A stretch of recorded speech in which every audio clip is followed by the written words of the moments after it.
Halo, Assalamualaikum. Selamat datang di Vlog Ricardo. Dan kali ini kita akan kembali membahas Hyundai Atos generasi pertama. Dan sekarang kita akan membahas kondisi serta spesifikasi dari mobil ini. Sebelum lanjut videonya, jangan lupa subscribe, like, dan stay tune terus.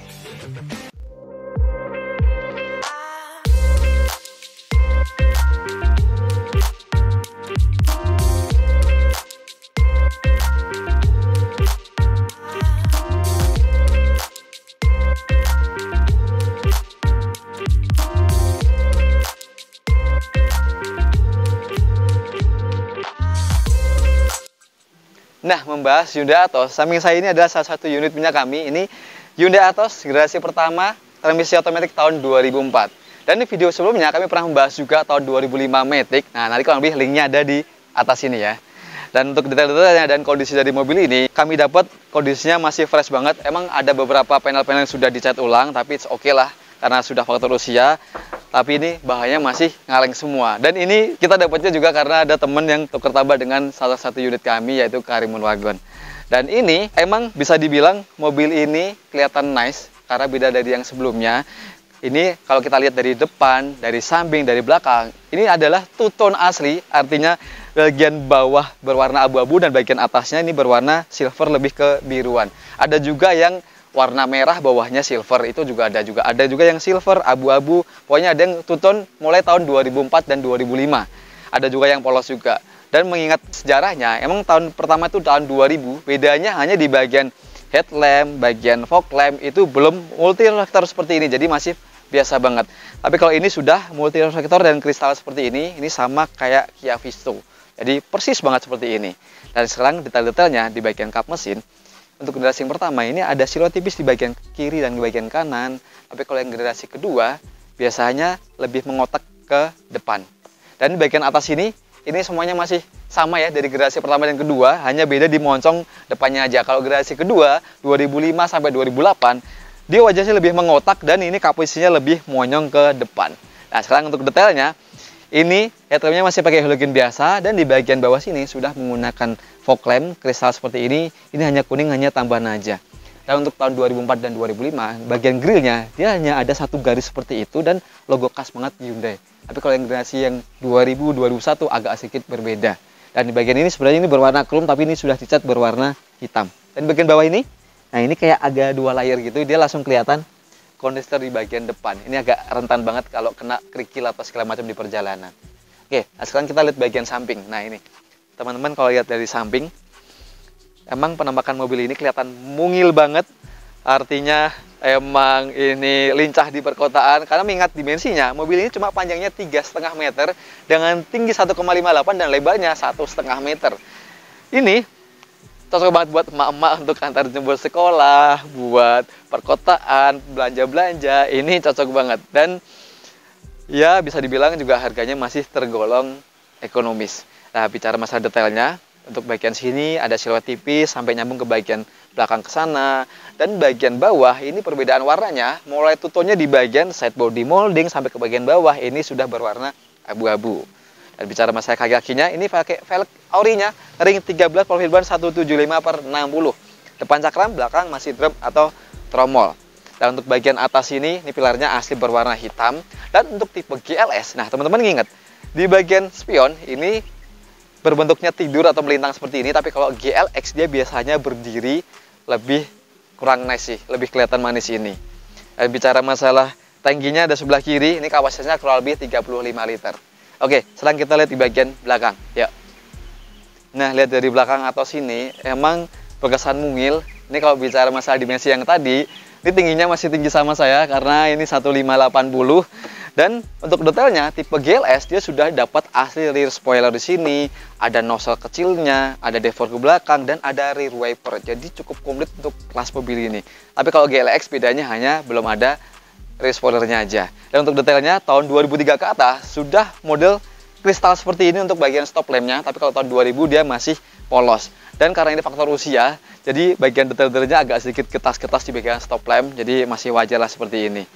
Dan yang kita bicarakan tadi, karena ini two tone, bumper sudah berwarna abu-abu, jadi senada kayak bumper depan dan bagian samping. Dan detailnya, sini sudah ada mata kucing dan di bawahnya kita tambahkan mover knalpot aja. Tapi kalau untuk pesaingnya Kia Viso, dia belum ada mata kucingnya seperti ini, jadi masih polos semua. Ini Atos, dan ini sebenarnya ada GLS di bagian sini, tapi ini sudah hilang. Dan untuk pembukanya bagasi, ini sayangnya belum ada handle dari sini, jadi adanya tuas dari dalam samping driver atau pakai anak kunci. Nah, ini ruang bagasi dari Hyundai Atos generasi pertama. Untuk tipe GLS selalu ada separator seperti ini, tapi kalau tipe GLX biasanya masih polos, dan speakernya untuk tipe GLS dia menghadap ke atas sejajar dengan rak kalau kita tutup. Tapi kalau tipe GLX dia speakernya bisa nempel di bagian kanan dan kiri. Untuk spare tire-nya di bawah sini, nah ini masih pakai velg kaleng. Dan untuk kondisinya, emang ini di bagian lantai-lantainya kemarin sudah kami cek sampai ke bagian bawah sini, semuanya aman atau bebas dari laka dari belakang. Tulang kanan, tulang kiri, sampai ke bagian lipatan bagasi ini semuanya masih aman semua. Dan untuk melipat baris kedua, untuk menambah space-nya, emang Atos ini agak sedikit repot karena raknya harus kita lepas seperti ini. Nah, setelah kita lepas, dan ini bisa kita lipat lagi, dan kita bisa melipat bangku ini. Nah, agak susah. Jadi pengaitnya agak kenceng, jadi kalau kita lipat, jadi bisa rantai-lantai seperti ini. Emang multifungsi banget, jadi kayak agak mirip kayak Karimun kotak. Coba kalau Karimun kotak nggak memakan tempat seperti itu, tapi kalau ini agak sedikit memakan tempat. Dan kita kembalikan lagi. Nah, jadi seperti ini lagi. Tapi kalau tipe GLX, dia karena nggak ada raknya, jadi langsung bisa kita lipat aja dan nggak mengganggu di bagian speaker atau di bagian raknya seperti ini. Oke, gitu aja untuk bahas bagian bagasi, dan sekarang kita bahas di bagian interiornya. Yuk. Nah, bahas interior untuk mobil ini, untuk tipe GLS, yang pertama ciri-cirinya adalah di bagian tengah dashboard selalu ada jam digital di bagian sini. Dan untuk spionnya juga posisinya tidur seperti itu, dan ada power window di bagian depan. Jadi berbentuknya armrestnya seperti ini, nyambung ke bagian power window. Tapi kalau untuk tipe GLX, dia belum ada power window. Kadang kalau ada power window, biasanya modelnya nempel di bagian samping door trim. Dan ini dilengkapi dengan door pocket seperti ini. Sayangnya belum ada cup holdernya. Untuk materialnya di sini emang door trimnya ini sama kayak di bagian joknya. Jadi ada perpaduan antara fabric, terus sama kayak di bagian nuansa joknya. Dan joknya ini masih original juga. Bahannya masih cakep, artinya nggak ada yang bolong-bolong atau nggak ada yang sobek. Dan motifnya agak sedikit lucu ya. Jadi kayak ada bercak-bercak biru seperti ini untuk yang tahun 2005 ke bawah. Tapi kalau mulai 2005 ke atas, dia mulai sedikit berbeda. Jadi lebih ke motif kotak-kotak atau abstrak itu berserat seperti itu. Tapi kalau ini bahannya masih model seperti ini. Dan untuk detailnya lagi, untuk di bagian setirnya, ini semua tipe sampai tahun terakhir 2008 generasi kedua pun ini sama bentuknya seperti ini, dan masih fix, belum ada tilt steeringnya. Dan untuk speedometernya, ini sayangnya juga Atos belum ada RPM-nya, jadi hanya ada speednya, temperatur, dan ada tangki bensinnya aja. Jadi belum ada RPM-nya untuk semua tipe. Dan di sini tombol alarm, kisi-kisi AC-nya nih khas banget Atos atau Visto juga seperti ini, bulat-bulat seperti ini. Tengah lampu AZ, defogger belakang, ini untuk tombol fog lamp-nya, dan headunitnya. Head unitnya ini masih single din, jadi nggak bisa kita rubah ke double din. Dan pengatur AC-nya, ini katup AC-nya cukup komplit. Jadi di sini ada airflow di bagian luar, arah semburan AC, ada heaternya juga, on off, dan ada switch-nya yang model putar seperti ini. Bagian bawah sedikit ini ada colokan 12 volt seperti ini. Bawah cup holdernya ada 2, dan ada satu lagi di bagian tengah sini. Bagian tengah ini ada kotak kecil, transmisi otomatis.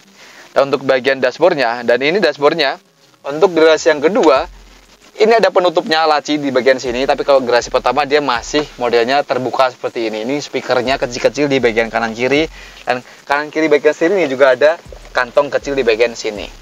Dan ini pengaturannya standar ya, ada slide dan ada recline. Dan untuk tipe GLS, biasanya sini ada lacinya, cuma kami dapat kemarin ini lacinya sudah hilang. Harusnya ada laci untuk penyimpanan apalah di bagian bawah sini, masih ada di bagian kanan kiri sini. Oke, gitu aja di bagian sini. Penerangan oke, standar ya, tapi ini lumayan sudah ada anti silaunya, dan sun visor-nya sini masih polos. Oh, sini ada cerminnya juga. Oke, gitu aja. Sekarang coba kita lihat di bagian baris kedua. Yuk. Nah, duduk di baris kedua emang Atos ini cukup nyaman tempat duduknya, karena walaupun ini nggak bisa kita recline, tapi sandarannya pas lah, proporsional seperti ini, dan kita masih bisa memandang ke depan. Ini posisi mengemudi saya. Jadi di sini leg rimnya kami masih dapat. Bawah kolong ini masih bisa masuk. Headroomnya pun juga cukup tinggi. Ini kurang lebih hampir 1 jengkal dengan tinggi saya 170. Dan kita dapat headrest juga, lumayan juga. Tapi sayangnya di bagian kanan ini ya, nggak ada door pocket atau nggak ada cup holder. Masih model power ankle seperti ini. Masih standar banget. Hanya ada cup holder di bagian tengah sini. Dan lumayan ini ada kantong-kantong penyimpanannya juga. Dan ini bagian tengah, ini gundukannya tinggi banget. Jadi kalau kita melangkah ke sana itu agak sedikit melompat seperti ini aja. Dan ini memang masih polos juga. Ini modelnya handgripnya polos dan belum ada safety beltnya untuk baris kedua. Ini sayang banget. Walaupun sudah ada dudukannya, tapi ini belum disediakan safety belt. Oke, sekarang kita bahas ruang mesin. Ayo.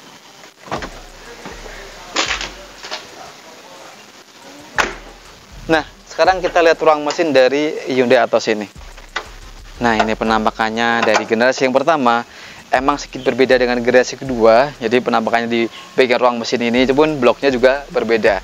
Bicara masalah kapasitas mesin, ini 1000 cc 4 silinder dengan kode mesinnya H4HC. Tapi kalau yang generasi kedua H4GC 1001 cc. Tapi kalau ini 1000 cc masih dengan tenaganya 55 HP dan torsinya 82 Nm. Penggerak roda depan transmisi otomatis. Tapi ada juga yang transmisi manual. Dan bicara masalah tenaga, yang generasi kedua ini sedikit berbeda tenaganya karena dia menghasilkan torsinya kurang lebih 97 Nm. Dan untuk detail-detailnya, kemarin kami dapat di sini hanya sedikit kotor-kotor aja dan ada beberapa part yang sudah kami perbaiki. Contohnya seperti rem. Kemarin remnya agak sedikit ngempos. Ternyata dari owner sebelumnya diganti pakai oli power steering, mungkin nggak sengaja atau gimana, dan sekarang kembali ke oli rem lagi. Dan ada beberapa part di bagian di dalamnya sudah diganti. Dan untuk mesin-mesinnya ini juga sudah diganti juga, bagian packing-packingnya, ganti oli dan segala macam sudah kami tune up juga, dan tenaganya kembali oke lagi.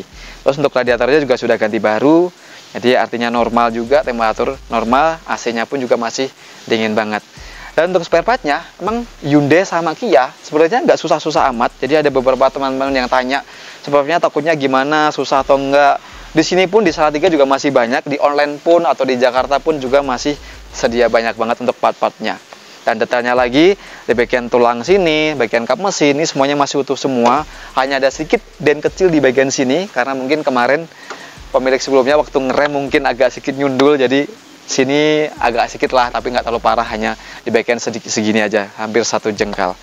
Oke, dan emang mobil ini untuk dalam kota ya, jadi konsumsi BBM-nya mungkin bisa tembus 13-14 km per liter untuk dalam kota. Kalau luar kota bisa 14-16 km per liter dengan kondisi mesin yang prima dan faktor usia seperti ini. Mungkin kalau barunya ini lebih irit lagi, tambah karena ini sudah faktor usia, jadi konsumsi BBM-nya hanya cukupan aja lah, nggak terlalu boros-boros banget. Nah, sekian untuk bahas ruang mesinnya. Nah, buat teman-teman yang suka video ini, jangan lupa tekan tombol like dan subscribe bagi yang belum, atau kalian bisa komentar di bawah pengalaman kalian jika kalian masih pakai Hyundai Atos atau pernah meminang Hyundai Atos, kalian bisa komentar di bawah. Dan buat teman-teman yang tanya-tanya tentang mobil ini atau ingin dibantu untuk spesifikasi mobil, kalian bisa hubungi kami di deskripsi. Segitu aja video kali ini, dan sampai ketemu di vlog Jakarta berikutnya. Assalamualaikum.